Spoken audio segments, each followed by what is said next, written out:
Bungoma hoye!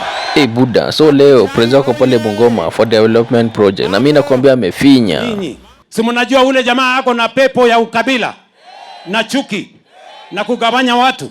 Mnamjua ama mjui? Ule jamaa wa pepo si anazunguka kwenye makanisa, kwenye mazishi, kwenye barabara ati anatuongelesha.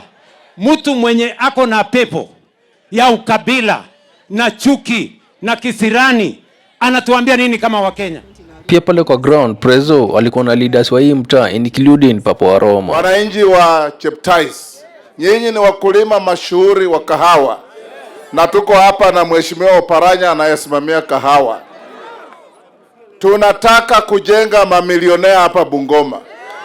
Ukipanda kahawa eka 2 kwa bei ya sasa, kila mwaka utakuwa unavuna mamilioni.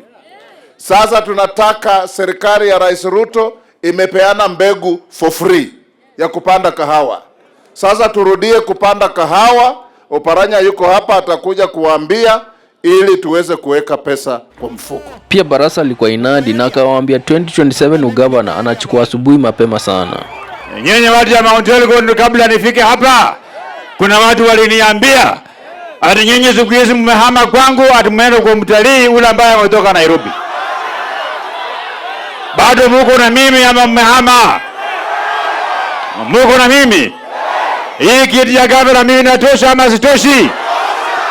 Wale ambao wananidharau ati niko na kilo kidogo tutawatembeza asubuhi na mapema.